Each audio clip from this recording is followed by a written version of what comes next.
نہ دیکھا مثل تیرا کوئی صورت میں نہ سیرت میں۔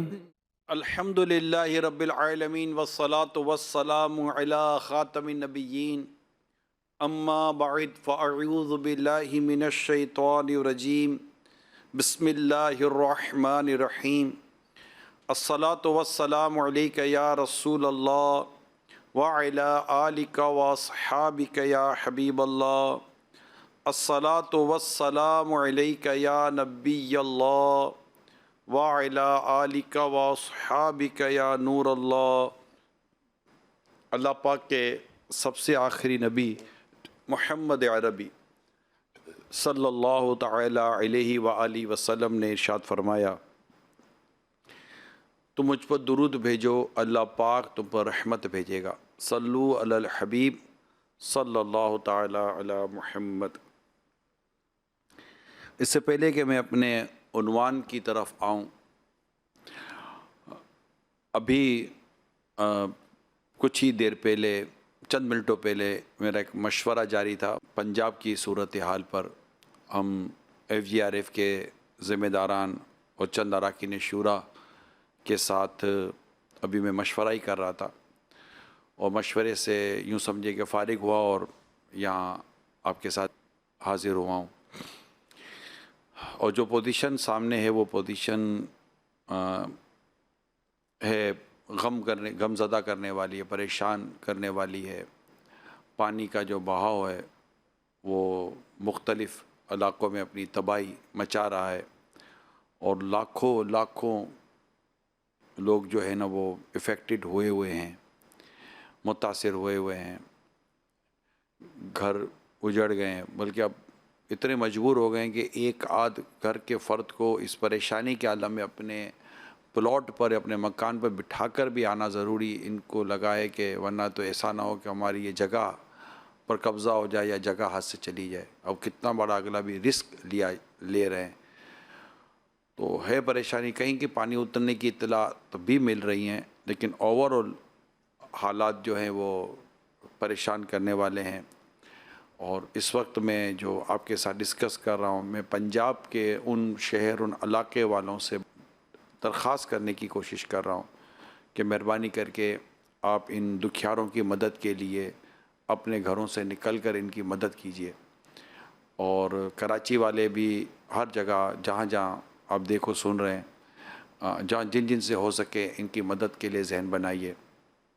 سینکڑوں دیہات جو ہیں وہ افیکٹڈ ہیں۔ ظاہر ہے کہ ان سب کو کیا کہتے ہیں، کھانے کے لیے، پینے کے لیے، پہننے کے لیے، اوڑھنے کے لیے، اسپیشلی دواؤں کے لیے یہ بہت زیادہ امپورٹنٹ ہے۔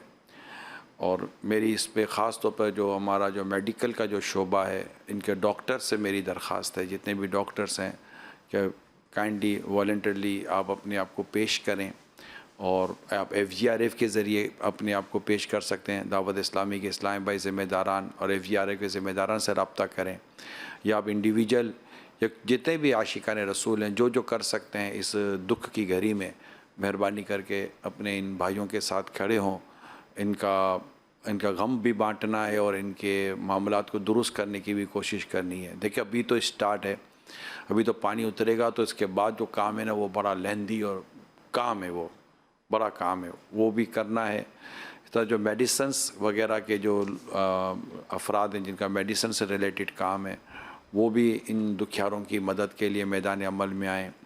جو اناج کا کام کرتے ہیں، غلہ منڈی میں جو ہوتے ہیں، ان کو بھی چاہیے کہ اپنے گوداموں کے منہ کھولیں اور ان دکھیاروں کی مدد کریں۔ دیکھیں یہ میلاد پاک کا پیارا مہینہ ہے۔ ہم جب نبی پاک صلی اللہ تعالیٰ علیہ وسلم کی سیرت کو جب بیان کرتے ہیں تو اس میں غم امت کا بیان، یہ ہمارے بنیادی بیانوں میں ہوتا ہے، کہ اللہ کے پیارے حبیب صلی اللہ علیہ وسلم اپنی امت کے غم میں رویا کرتے تھے، اور امت کا غم نبی پاک صلی اللہ تعالیٰ علیہ وآلہ وسلم کو رلایا کرتا تھا۔ اور آپ اپنی امت سے بے پناہ محبت فرماتے، اور نبی پاک صلی اللہ علیہ وسلم کی جو محبت کے جو دلائل ہیں نا، ان میں ایک دلیل یہ ہے کہ ہمیں نبی پاک صلی اللہ علیہ وسلم کی امت سے بھی محبت ہونی چاہیے. اور ویسے بھی حدیث پاک واضح ہے کہ مومن کی مثال ایک بدن کی سی ہے کہ بدن کے اگر ایک حصے میں درد ہو تو سارا بدن اس کا درد محسوس کرتا ہے. تو ہمارے یہ بھائی تکلیف میں ابھی کچھ ہی دن پرانی بات ہے, کوئی زیادہ پرانی بات نہیں ہے, بنیر کا جو واقعہ ہوا, دیکھیں کے پی کی کہ مختلف شہروں اسپیشلی بنیر میں ابھی تک تو وہ کیا ان کی تو ابھی مدد کا سلسلہ بھی جاری ہے اور وہ بھی پتہ نہیں کب تک رہے گا. اور ساتھ ہی ساتھ یہ سارا سلسلہ جو شروع ہوا پنجاب کا, اور اب ڈر ہے کہ یہ دریائے سندھ اور اس کے بعد اندرون سندھ کی جو آوازیں آ رہی ہیں, آپ بھی ہاتھ اٹھا کر اپنے رب کی بارگاہ میں دعا کریں. اللہ پاک پیارے آقا کے صدقے میں, یوم ولادت کے صدقے میں, 12 ربیع الاول کے صدقے میں, اس ماہ پاک کے صدقے میں اللہ پاک ہمیں مزید پریشانیوں سے بچائے اور یہ آگے کی طرف پریشانیاں نہ ہوں بلکہ جو آئی ہیں وہ بھی پیچھے کی طرف اب جائیں اور ختم ہو جائیں, اور یہ اپنے اپنے گھروں کو لوٹیں. ان کے سامان بکھر گئے, ان کے مویشی ختم ہو گئے, زمینیں ختم ہو گئیں, بہت نقصان. اچھا پھر کیا, ایک تو ایک گاؤں کا ایک طبقہ ہوتا ہے, اور ایسا نہیں شہروں کے اندر بڑے بڑے لوگ, ان کے کارخانے, ان کے گھر, بڑے بڑے مکان, یہ بھی افیکٹڈ ہو گئے. ظاہر ایک مکان کے اندر لاکھوں کروڑ روپے کا فرنیچر اور سامان ہوتا ہے, وہ بھی نقصان تو ہے نا, چاہے امیر ہو, غریب ہو یا مڈل کلاس ہو. جو نبی رحمت صلی اللہ علیہ وسلم کا امتی ہے, ہماری ہمدردی اس کے ساتھ ہونی چاہیے. اور تو میں تمام عاشقان رسول سے درخواست کروں گا کہ پلیز اپنے وقت کو دیں, اپنے آپ کو بھی پیش کریں, رقم آن لائن جمع کروا دیں تاکہ ان دکھیاروں کی مدد کی جا سکے, اور اپنے آپ کو بھی پیش کریں. ابھی جو میرا مشورہ ہوا ہے اس میں یہ ہوا ہے کہ ہمیں سینکڑوں اسلامی بھائیوں کی ضرورت اب بھی ہے, اور انشاءاللہ دعوت اسلامی کا فٹ پرنٹ ہے, دعوت اسلامی کہہ سکتے ہیں کہ دعوت اسلامی کہاں نہیں, تو انشاءاللہ تعالی FGRF کے ذریعے ہم پہنچیں گے اور ہم اپنی اس دکھیاری جو لوگ ہیں ان کی ہمیں مدد کرنی ہے. تو میری یہ بس ابھی مشورہ کیا تو ایک سمجھے کہ ایک بے چینی سی ہے, اور بے چینی سی ہے جو باتیں بھی پتہ چلی ہیں. اب سر پورا مشورہ بیان کروں تو پروگرام کا وقت اسی میں نکل جائے گا, لیکن امت پریشان ہے, امت پریشان تو ہے نا. تیرے پیارے کی دکھیاری امت پہ سیلاب کی آئی آفت, تیرے پیارے کی دکھی یاری امت پر گئے سیلاب کی آئی آفت. تیرے پیارے کی دکھی یاری امت پر گئے سیلاب کی آئی آفت. رحم کر بس تیرا آسرا ہے, رحم کر بس تیرا آسرا ہے. یا خدا تجھ سے میری دعا ہے. مدنی مذاکرے میں بھی امیر سنت نے اس طرف ترغیب دلائی تھی کہ ظاہر ان کو پکا کر کھلانا بھی ہے. اچھا اب ہوتا یہ ہے کہ بسا اوقات ہم کپڑے اپنے لا کر دے دیتے ہیں. دیکھیں ہم شہروں کے لوگ جو کپڑے پہنتے ہیں ایک تعداد, اب آپ بولو پینٹ شرٹ آپ کا جو لباس ہوتا ہے, آپ بولو اب گاؤں دیہات میں جو لوگ جو افیکٹڈ ہیں ان میں کتنے لوگ ہوں گے جو یہ آپ کا لباس پہن لیں گے, کتنوں کو لباس آ جائے گا.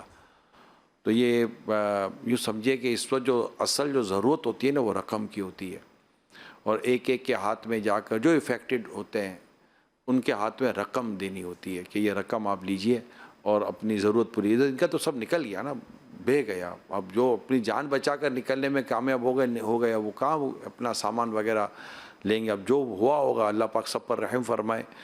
اور جو اپنا سامان لے کر جانا چاہتے ہیں, میں اپنے آپ کے ساتھ اپنا ایکسپیرینس شیئر کروں کہ اب اس میں بھی ہے نا بس بدقسمتی کے ساتھ ہمدردی کے ہمدردی کے بجائے لوٹنے والوں کی بھی ایک تعداد آ جاتی ہے۔ تو ہوتا کیا ہے کہ پھر جب آپ سامان لے کے جاتے ہیں نا، تو پہلے سے باہر ایک دونوں طرف، سندھ کا تو مجھے تجربہ تھا جب میں وہاں گیا تھا اس کام کے لیے، جو پریشانی آئی تھی، تو وہاں پر یہ دیکھا جاتا تھا کہ شروع میں ہی لوگ اپنی ٹرکیں خالی کر دیتے تھے، اب ادھر ہی آیا، ادھر ہی خالی ہو گیا، ادھر ہی پتہ نہیں پھر کدھر چلا گیا۔ اور اندر جب ہم گئے تو اندر پتہ چلا کہ اندر تو کوئی پہنچ ہی نہیں پا رہا ہے۔ میں آپ کو اپنا بتا رہا ہوں، ذاتی طور پر جو میں ذاتی طور پرسنل میں گیا تھا اندرون سندھ کی طرف، تو مجھے لوگوں نے کہا کہ یہ اللہ کا شکر ہے کہ آپ آ گئے، یہاں آتا ہی کون ہے، پہنچ ہی نہیں پاتا۔ یعنی مجھے یاد پڑتا ہے میں وہاں تک گیا تھا کہ ایک زمین ختم ہو گئی تھی، پھر پانی سے گزر کر آگے جانا پڑتا۔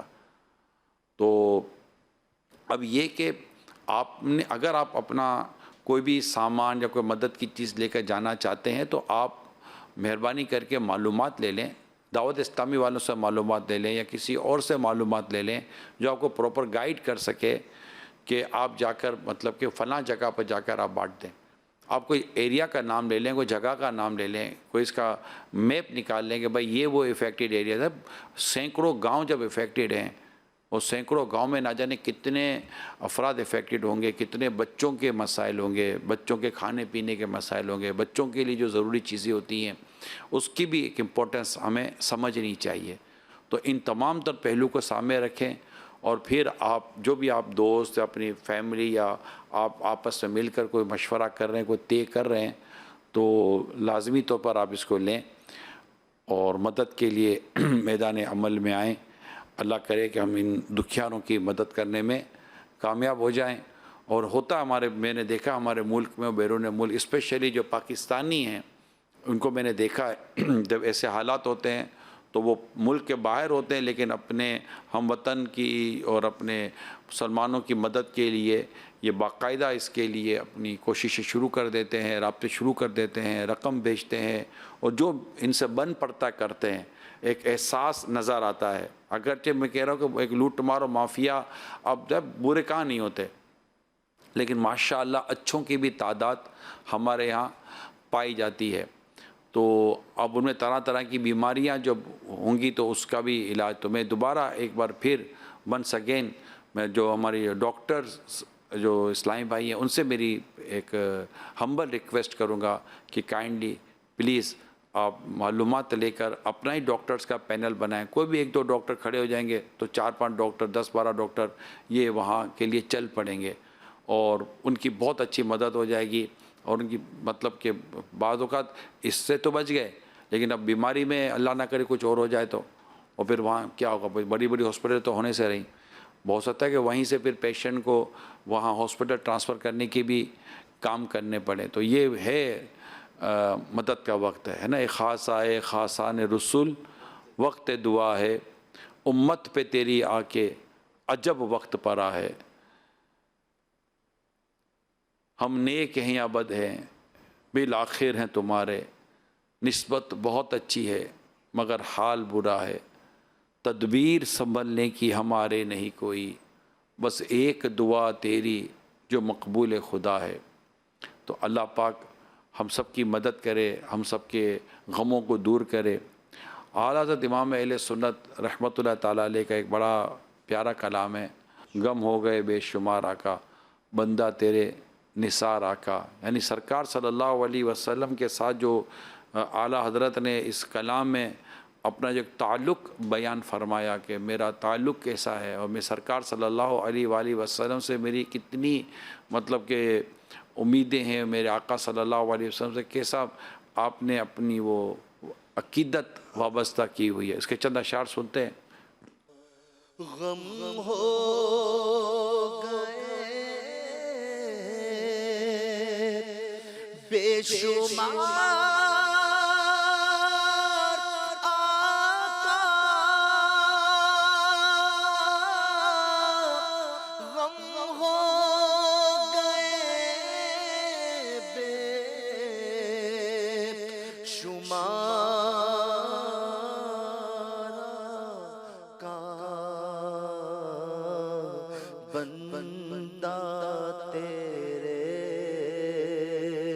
نثار آقا،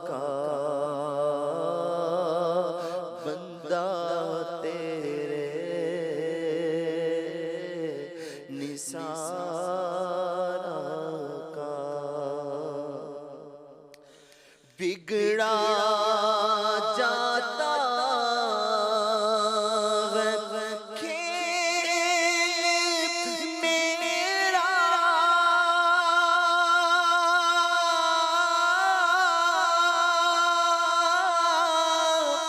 بگڑا جاتا ہے کھیل میرا، آقا آقا سوار آقا، آقا آقا سوار آقا، مجھدار میں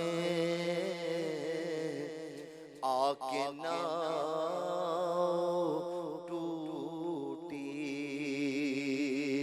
مجھدار میں آکے ناؤ ٹوٹی،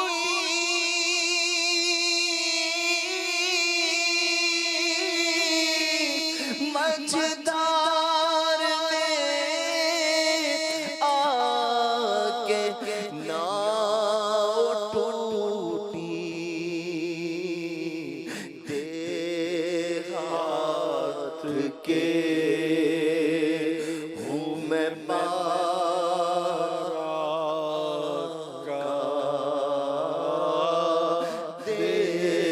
دیہات کے ہوں میں آقا، ٹوٹی جاتی ہے پیٹھ میری،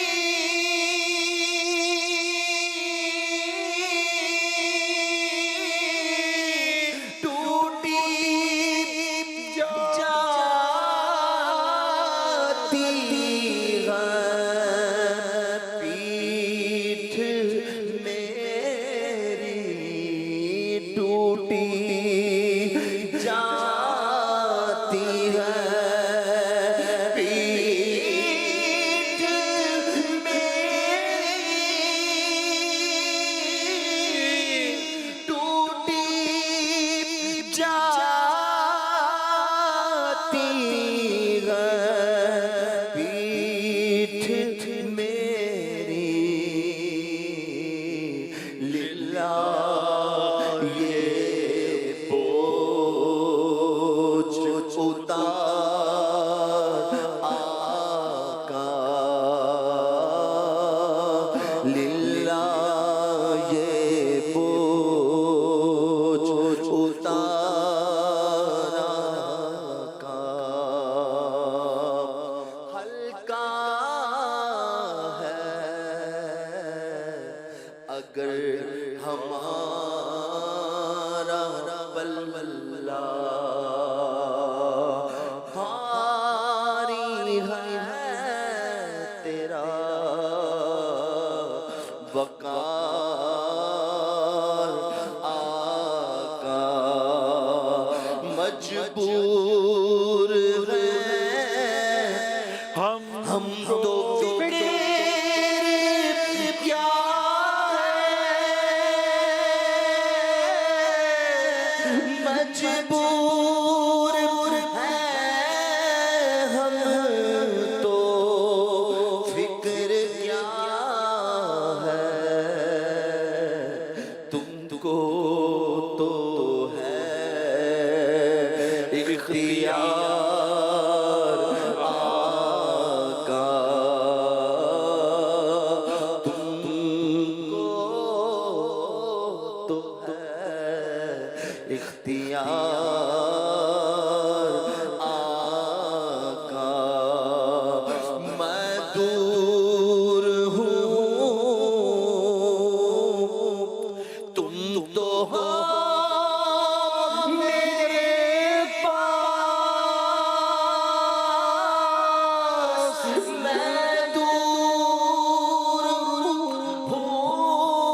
سن لو میری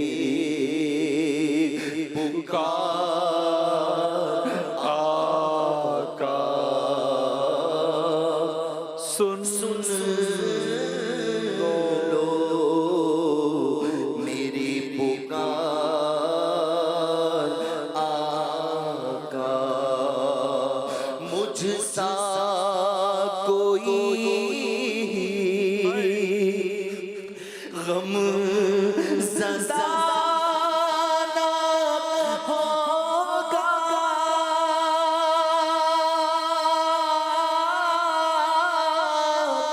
مجھ سا کوئی غم زدہ نہ ہوگا،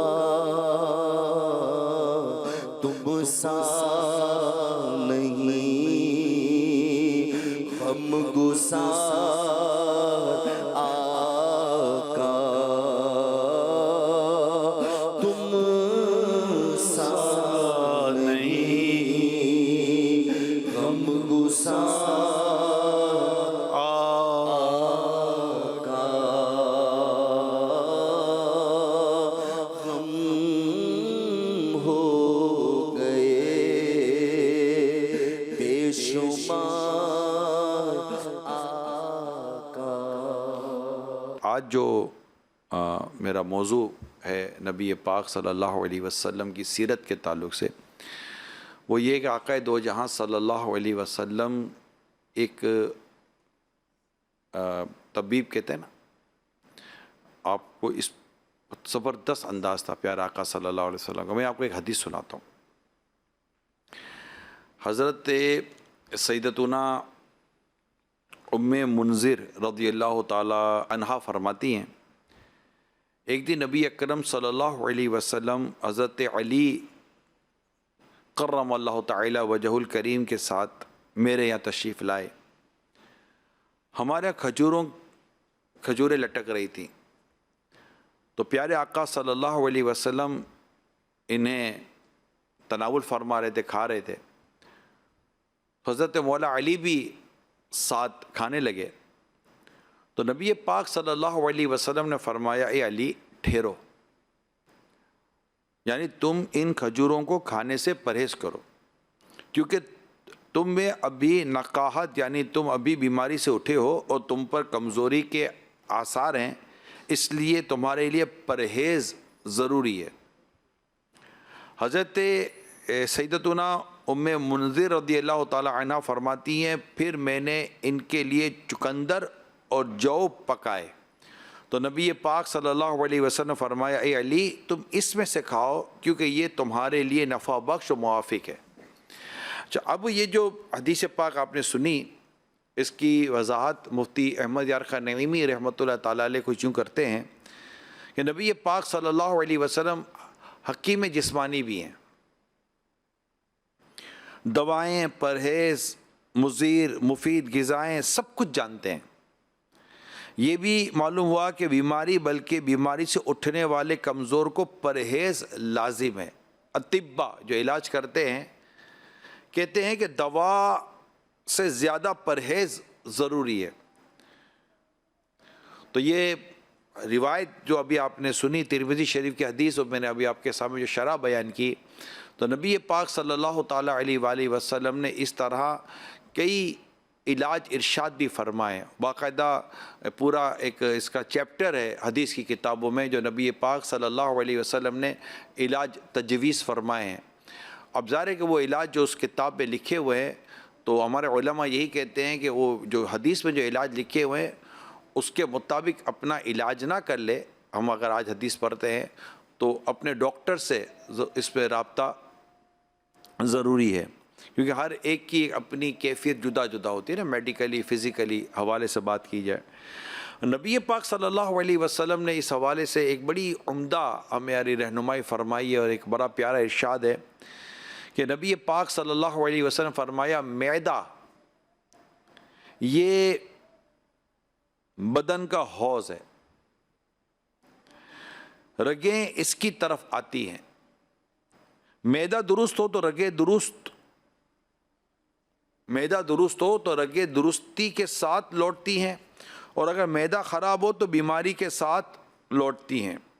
یعنی اس کی وضاحت یہ ہے کہ معدے سے رگیں دوسرے اعضاء کی طرف اچھی رطوبت اور صالح غذا لے کر چلتی ہیں، جس سے صحت اچھی ہوتی ہے۔ یہ حدیث علم طب کی اصل ہے۔ اگر معدہ درست ہے تو تمام جسم درست ہے، اگر معدہ خراب ہے تو سارا جسم جو ہے وہ بھی خراب ہو جاتا ہے۔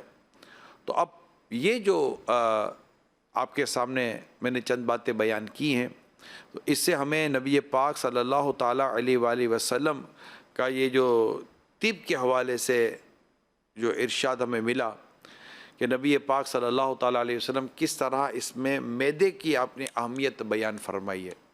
اور ہم دیکھتے ہیں اسپیشلی جب آپ حکیم صاحب کے پاس جاتے ہیں تو حکیم صاحب سب سے پہلے آپ کے معدے کو درست کرتے ہیں، اور مشاہدے بھی یہی ہیں کہ ہمارا کھانا پینا معدے میں جاتا ہے۔ اگر معدہ خراب ہو جاتا ہے تو معدہ میں جب کھانا خراب ہو جائے گا تو وہیں سے ساری رطوبتیں نکلتی ہیں، رگیں وہیں سے نکلتی ہیں، اور جو جائے گا تو پھر جو بلڈ کے ساتھ یا دیگر چیزیں جو لے کے جائے گا تو پھر وہ کہیں نہ کہیں اس کے سائیڈ ایفیکٹ ہم محسوس کر رہے ہوتے ہیں۔ اور پھر جو پہلے ایک مولا علی رضی اللہ تعالیٰ عنہ والی حدیث بھی آپ کو بیان کی کہ پرہیز، اب ہمارے یہاں پرہیز، ہمارا شوگر کا مریض بھی میٹھے سے پرہیز کرنے میں بھی احتیاط نہیں کرتا، سچی بات ہے۔ یعنی ایسے کئی میں نے شوگر کے پیشنٹ بھی دیکھے ہیں کہ جو کھا لیتے ہیں اور احتیاط نہیں کرتے۔ یعنی کھانے میں احتیاط یہ معدے کو درست کرتی ہے۔ اب یہ بھی ایک جو تھوڑی وہ جو میں نے اسٹڈی کی ہے، اس میں یہ ضرور عرض کروں گا، اس پر انشاءاللہ میری نیت ہے آگے جا کر اللہ نے چاہا تو میں کچھ باتیں بیان کرنی تھیں، لیکن آج میں ایک بات آپ تک شیئر کرتا ہوں۔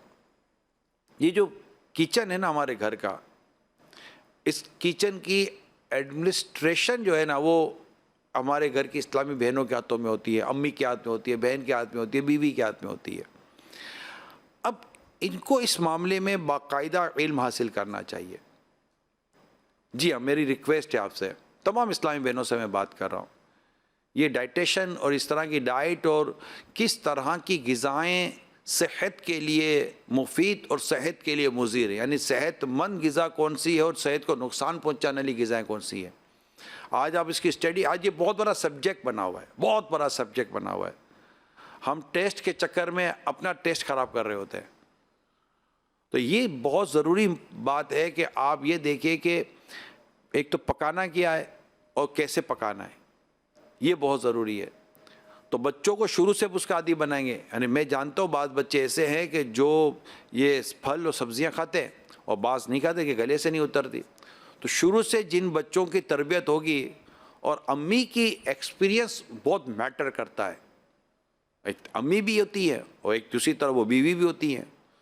تو اگر ہمارے گھر کے اندر یہ انڈرسٹینڈنگ ہو جائے اور کچن سے وہ چیزیں جو کہ ہمارے معدے کو اور ہماری صحت کو خراب کرنے والی، جیسے کہ وائٹ شوگر ہے، سفید چینی، کوئی اس میں دو رائے نہیں ہے، سوشل میڈیا بھرا ہوا ہے اور میڈیکل باقاعدہ چیخ چیخ کر کہہ رہی ہے کہ بھائی یہ سفید چینی چھوڑ دو، آپ سفید چینی درست نہیں ہے۔